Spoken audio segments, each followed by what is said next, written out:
Little guy. Nah, that's a little pup or trout or something, isn't it? Jumped to the top too much. Trout. And short slam. Nice trout. He didn't even fight. That one came straight to the boat. Oh my God, look how fat he is. That's a nice trout right there. He is full. And still he is full. He's left some deposits for Mike to clean up later right here if you look down the floor.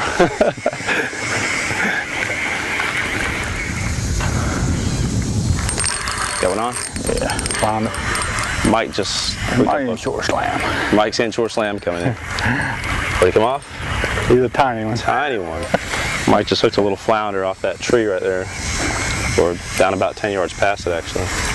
This river style fishing, if it's the New River, Neuse River, it doesn't matter where it's at. This river style fishing, you're going to find yourself working the shorelines. And a lot of times there's down trees or overhanging trees like we got right there. And a lot of folks spend more time than anything retying, getting hung in trees and trying to get those baits out of trees. Mike's got a little technique he uses to pop his baits out of the trees, and most of the time it's effective. But he's got another one there. That's a better flounder. Power pole down there. But before you even have to worry about getting them in the trees, you know, trying to keep these baits out, we'll take and just pay close attention to that wind. Let's see what Mike's got here first. Here, is that real good? Nah, no, not that small one. There it is. As I was trying to say before Mike hooked 2 fish in a row on me. You have to pay real close attention when you're working this structure along the shorelines, these overhanging trees and these down trees, stumps or anything. Pay close attention to the wind. You know, right now we've got a wind coming from our stern blowing toward my face here, side of my face, left side of these trees right here. So, you know, if I want to target the right hand side of this tree in here, I can cast right at it. The wind's gonna, you know, it's gonna help me. It's gonna carry that bait onto the right. Mike's got 3 fish while I'm talking now. Trout, nice one.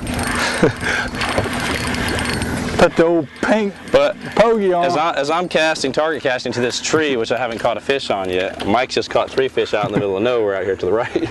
Look, there's a shrimp whisker hanging out of his mouth. Yeah, there is. Look at that. He just fed on a shrimp in here.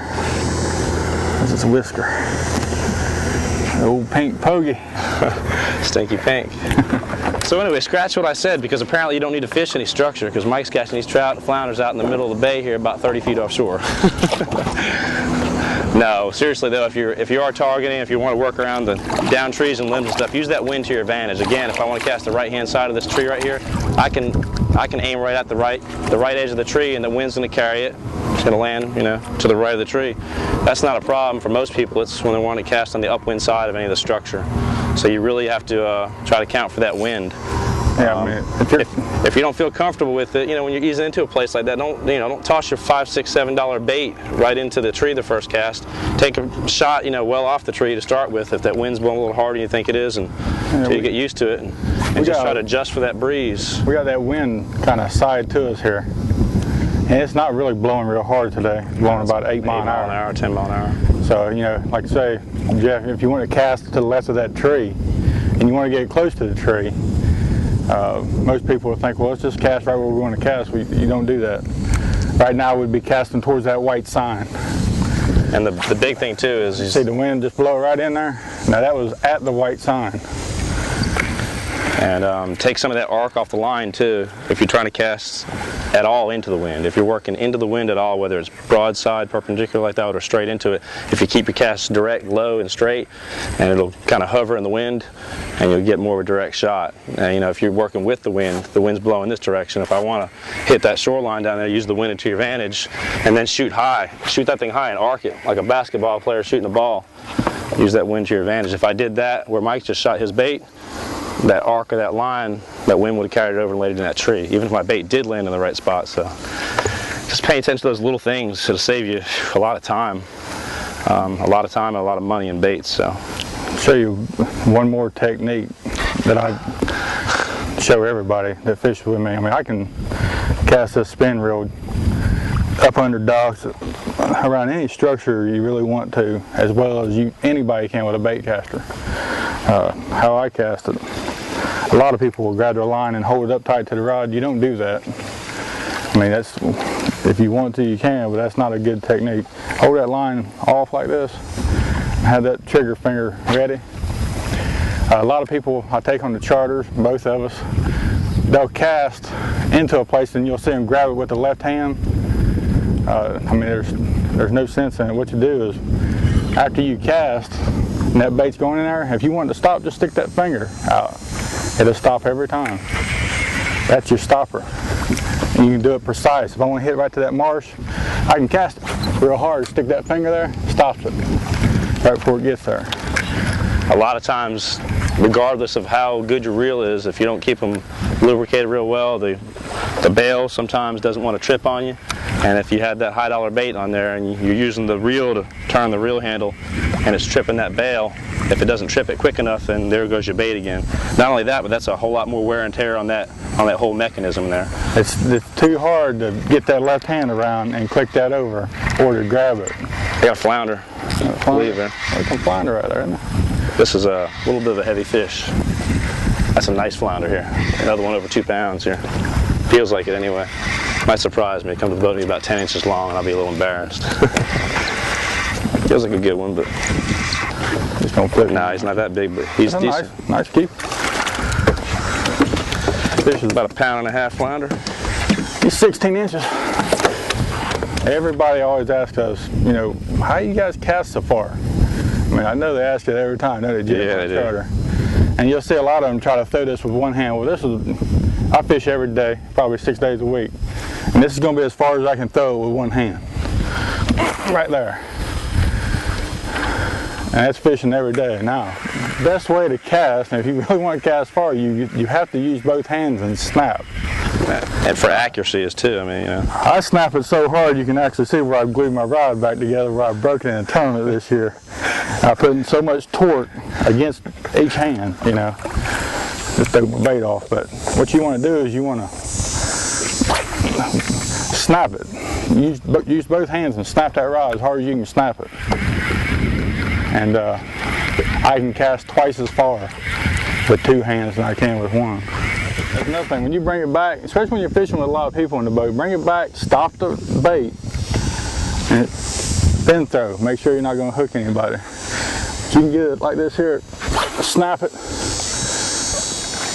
I just cast 100 yards down the shore, no problem.